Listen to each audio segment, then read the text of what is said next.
In the previous video, we saw an overview of the basics of the writing process.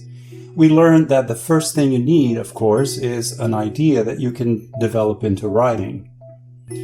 But what if you only have some idea or no idea at all? So stick around and let's see how you can generate ideas for writing and how to start planning your work.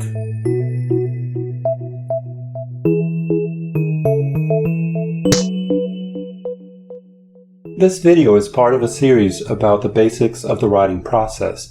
For the series to make sense, you should watch each video in order. See the video description for links to the whole series and for supplemental materials. Hi, welcome back to Snap Language Learner. Mark Franco here.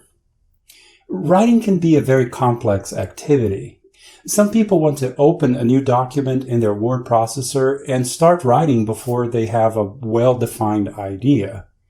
Well, then you end up coming up with ideas while you're writing, and that's a big mistake. If you're using the writing process, generating and refining your ideas is an important first step. Let's say you skip the pre-writing stage and go straight into writing before you have a well-defined idea. Then you get to your fourth paragraph and say, "Oh, that's the idea I want to write about." Well, now you need to go back and change your first paragraph to introduce your new idea.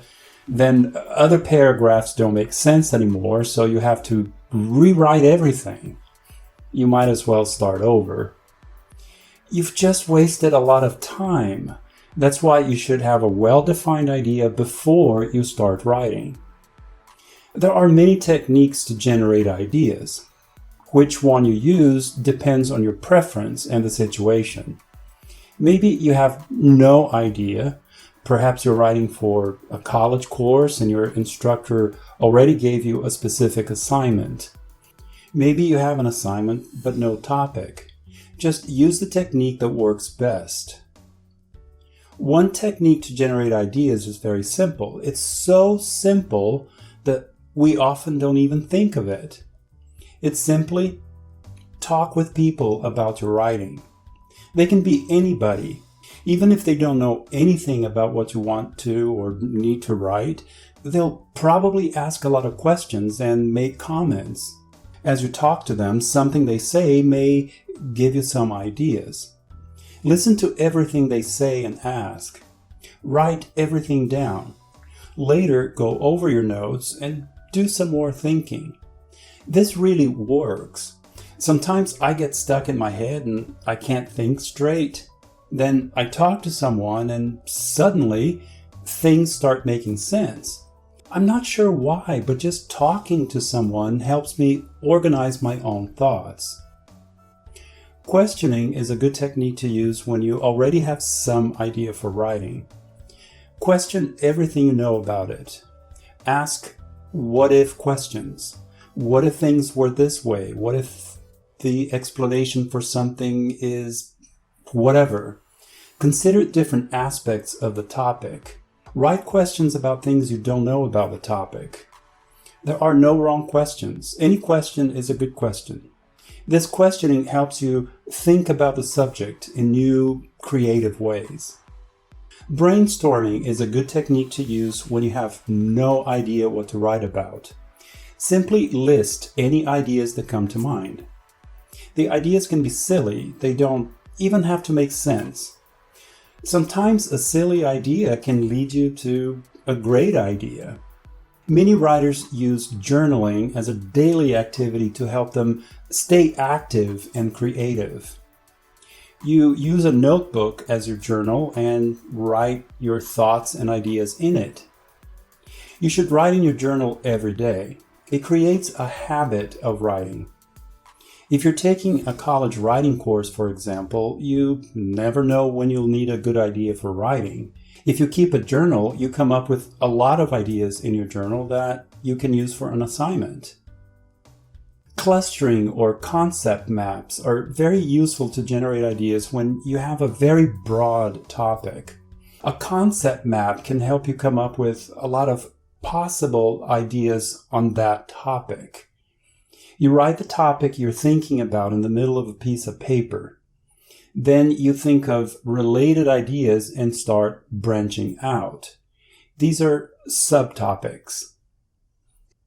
Then you can branch the subtopics into subtopics and so forth.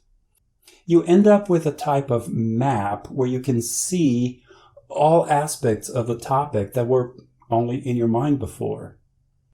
Then you look over that map and decide which ideas you think you could develop into writing.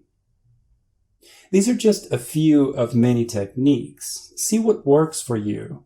If you try different techniques, ultimately you'll end up creating your own technique. If it works for you, it works for you. For example, sometimes I start with concept maps because they help me see the connections between topics or related ideas. Then I choose some key ideas and put them in an outline. Then I use the outline to develop that idea into writing. Let's look at this example using a concept map. I started out with a very broad topic, organ donation. I added subtopics related to that. I realized I didn't want to write about some of them for whatever reason. Too controversial, or I just didn't like it. Suddenly, I realized I could talk about a very specific type of organ donation, giving blood. I thought I'd have enough to say about it, but I kept thinking about it and adding ideas related to it. I had a question about the benefits of donating blood, though, so I did a quick web search and found out that giving blood regularly actually has health benefits. That was it. I had my topic, the benefits of donating blood. No matter what technique you use, just don't skip this pre-writing step. Some people think they can save time if they jump right into the writing stage, but that's a big mistake. As I said before, you end up having new ideas during the writing stage of the process. Then you have to rewrite paragraphs to be able to include your new idea. Generating ideas doesn't take that long. Writing and then rewriting paragraphs because you didn't have a solid idea, now that makes the process take much longer. You could see in the example I showed that I started with being an organ donor. Without using one of those techniques, I'd still be stuck on that topic, which is a good topic, but it's too broad to write about. Using one of those techniques only took a few minutes, and I came up with a much better, more manageable topic, the benefits of giving blood. Another problem is having a good idea, but not having a good plan. Before you start writing, spend a few minutes thinking about some details. Consider the type of writing. Are you writing a story? Are you writing just to explain something? Are you writing to persuade the reader? If it's an assignment for college, are there requirements for how long or how short your work needs to be? You don't want to have too much information or not enough, depending on any length requirements. Who's going to read your work? If you expect your audience to know a lot about the topic already, you don't have to explain certain concepts in your writing. If you think the audience does not know much about it, you'll need to explain a lot more. Think about these details, plan and take notes. Then use your notes during the writing stage. This way your writing will be focused. What's your favorite way to generate ideas? Leave it in the comments. You can support Snap Language Learner by liking and sharing our videos, subscribing and clicking the bell. It really helps a lot. And don't forget to check the descriptions for links and other materials. Thanks for watching, and see you in the next video.